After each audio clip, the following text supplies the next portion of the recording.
À l'instar des autres pays d'Afrique, en Côte d'Ivoire, les prétendants à la présidence de la République sont nombreux. À défaut d'y prétendre soi-même, les sympathisants, les activistes des candidats sont des milliers. Ici on s'en fout si la Constitution nous autorise ou pas à être candidat. Peu importe tant que nous avons de nombreux supporters avec nous. Ou encore de toutes les façons être candidat ne sera qu'une formalité car aucun magistrat ivoirien n'osera rejeter ni notre candidature encore moins notre victoire. En un mot on te rue que les règles du jeu des élections à l'avance, on chauffe à blanc nos supporters y compris les corps habillés. Moi qui tout naïvement pensais que lorsqu'on est intellectuel, on a un devoir d'éclaireur, de conciliateur, de visionnaire, de développeur, de rassembleur. Je ne savais pas qu'être intellectuel, c'est se fixer coûte que coûte un objectif en marchant sur les lois du pays, en dominant les autres peu importe ce qui adviendra.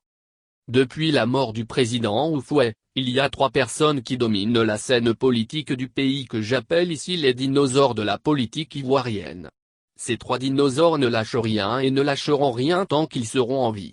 Ils ont pris leur parti politique en otage mais ils n'ont pas pris tout le pays en otage heureusement. Chacun d'eux est déjà candidat dans sa logique, dans sa conception du pouvoir pour le pouvoir. Les suiveurs sont déjà lancés dans les rues, sur les réseaux sociaux ou dans des salles pour lire des motions de soutien. Les lois, vos lois ne concernent que les autres dans leur application, pas eux. C'est dommage pour le pays. À la veille des futures élections, le folklore est de retour avec les non il n'est pas éligible. Oui il est éligible avec à l'appui des professeurs de droit qui selon apportent leurs arguments pour soutenir telle ou telle thèse. Les militants ordinaires, les ministres, les PDG, DG, maires, députés, sénateurs, etc. eux ils savent ce qu'ils convoitent donc ils mettront tout en œuvre pour actionner les paysans, chefs traditionnels, les jeunes, les femmes, les guides religieux, les mouvements et associations civiles, en complicité avec chacun de ces 3 dinosaures. Pour certains on est candidat exceptionnel, ou dérivé même malgré un conseil constitutionnel qu'on a pris soin de mettre en place nous-mêmes. En 2020 on sera candidat par cas de force majeure cette fois-ci pour notre 3e mandat. On ne sera plus candidat dérivé ni exceptionnel mais candidat de cas de force majeure. On dit cas de force majeure parce qu'on a déjà dit qu'on renonçait à ce 3e et 4e mandat ou même on se maintiendrait président à vie.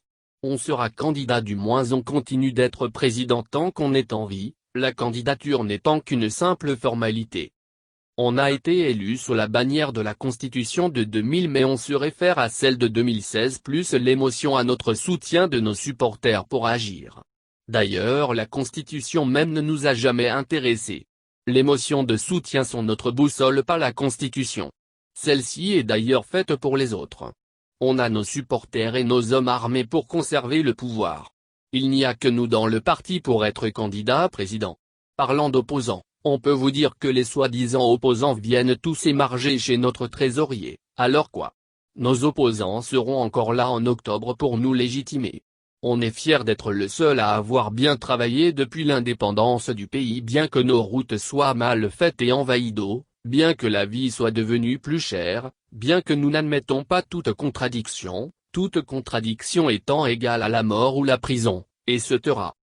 L'histoire retiendra que la Côte d'Ivoire a eu un président aux critères d'éligibilité variables à chaque élection. 2000, nationalité douteuse. 2002, rébellion. 2010, candidat exceptionnel.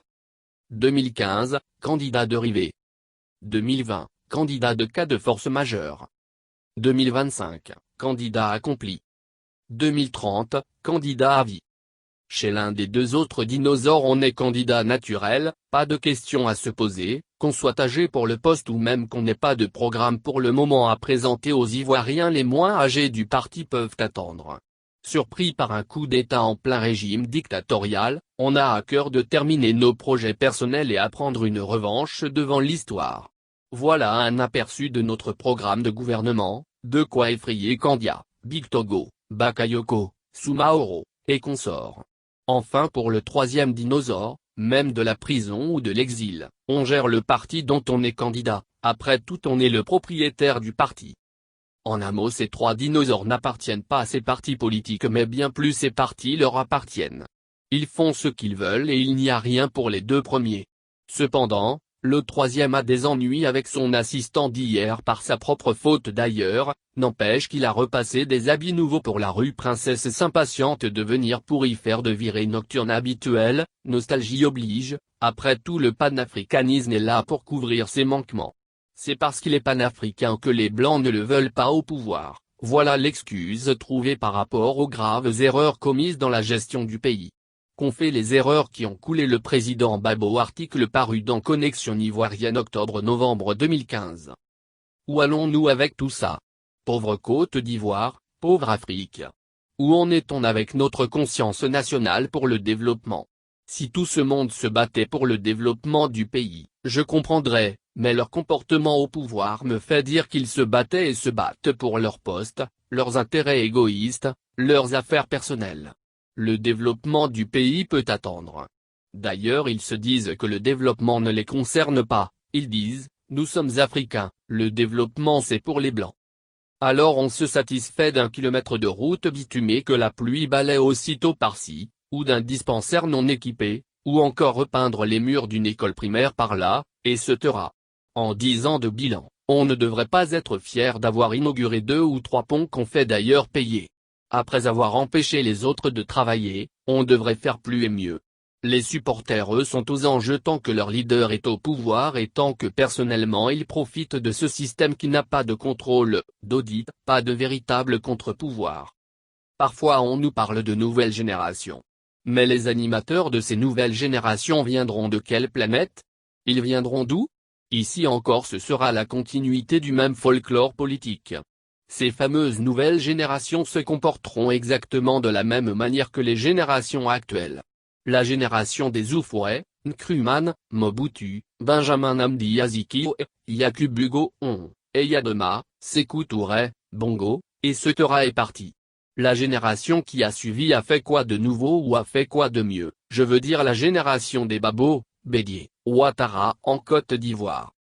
On assiste au même culte de la personnalité, aux mêmes motions de soutien moutonnier, aux mêmes rues sales non tracées et non ou mal bitumées, au même sous-développement, au même vol des deniers publics, à la même corruption, au même favoritisme, au même manque de plan de développement du pays, à la même négligence des autres régions du pays au seul profit de la ville d'Abidjan, aux mêmes visites d'État dans quelques régions où on a des amitiés, la même absence de clarté dans la gestion des ressources du pays, l'absence de salaire du président de la République qui prend comme il veut, au même budget de souveraineté taillé sur mesure. On ne se rappelle des autres régions que pour animer les motions de soutien folklorique, pour aller aux élections, et se taira. Donc avec les soi-disant nouvelles générations, on assistera encore à l'abandon de Yamoussoukro qui est supposé être notre capitale moderne et développée. Yamoussoukro est dans la broussaille et est redevenu un gros village. Regardons un peu Abuja au Nigeria et on devrait avoir honte. Aujourd'hui on n'est plus classé pays numéro 2 derrière le Nigeria mais 3e derrière le Ghana dans la sous-région et le Sénégal nous talonne. C'est comme si depuis la mort d'Houphouët, une malédiction s'abat sur le pays. Le processus du développement s'est arrêté. Des particuliers investissent ça et là mais les gouvernements successifs ne sont pas à la hauteur de la tâche, les discours de démagogie et de flatterie oui. Avec la nouvelle génération on verra toujours les mêmes manières d'attribuer les marchés, les mainmises sur les ressources du pays au profit de notre clan, aux mêmes tricheries et achats des concours administratifs, aux mêmes mainmises sur la justice, et se taira. Je ne vois rien que les soi-disant nouvelles générations changeront. Elles viendront aussi pour s'enrichir et enrichir leurs entourages. C'est une mentalité que nous devons vaincre pour faire face au développement du pays. Ainsi, plutôt que de parler de nouvelles générations, je préfère qu'on parle de nouvelles mentalités. Cette nouvelle génération n'est pas forcément animée de jeunes. Des personnes âgées peuvent l'animer également, l'essentiel étant le changement des mentalités actuelles qui consiste à s'enrichir personnellement. Il faut une génération de politiciens à venir aux mentalités nouvelles. Des femmes et des hommes intègres, rigoureux dans la gestion du pays, sans parti pris dans l'application des lois.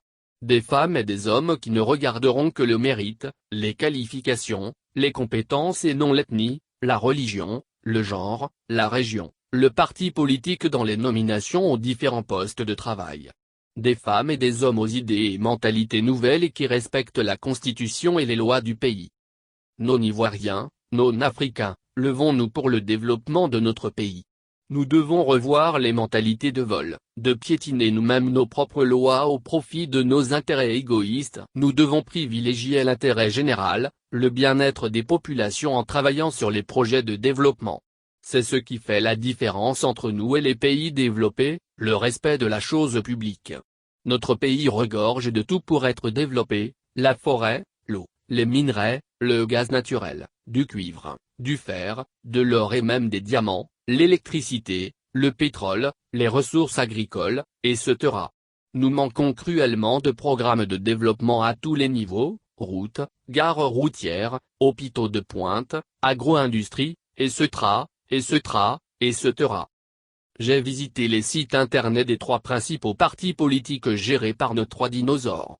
Je n'ai pas vu un seul lien parlant de programme de développement. Mais j'en conviens que ce n'est pas une affaire de Bédier, d'Alassane, ni de Babo, ni d'autres personnes à venir bientôt. Ces messieurs et dames sont tous de passage, mais le pays doit connaître mieux que ce que nous constatons actuellement en matière de développement. C'est notre système politique et administratif qui est mauvais. Il est fait de telle sorte qu'on adore plus ces leaders plutôt que de les contrôler ou du moins de leur apporter la contradiction dans leur façon de gérer le pays. Tout président qui vient tombera dans le même système et fera la même chose avec peut-être de légères retouches mais pas plus tant que le système demeurera en l'état.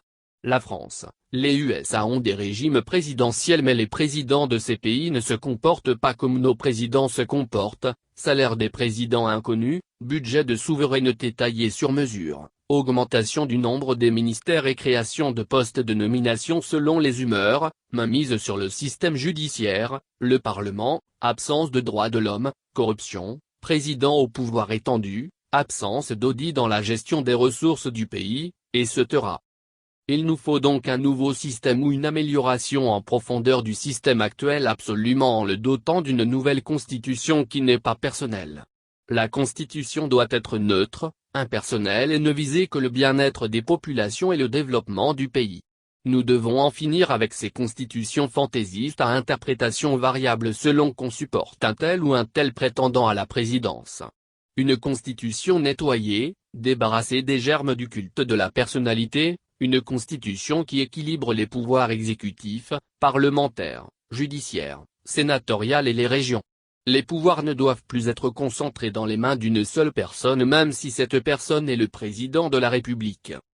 En conclusion, il faut une constitution qui réduit les pouvoirs du chef d'État, une constitution qui équilibre les pouvoirs comme cela se voit chez les Occidentaux. Il faut rendre désintéressée la fonction présidentielle et on verra que les conflits, les vols, la corruption, le favoritisme, le culte de la personnalité, etc. disparaîtront. Il faut absolument qu'on arrive à réduire les pouvoirs du président de la République, c'est la solution pour mettre fin au folklore auquel nous assistons actuellement. Comment y arriver? J'avais déjà proposé des pistes de réflexion dans un article précédent mais je pourrais encore le répéter si nécessaire.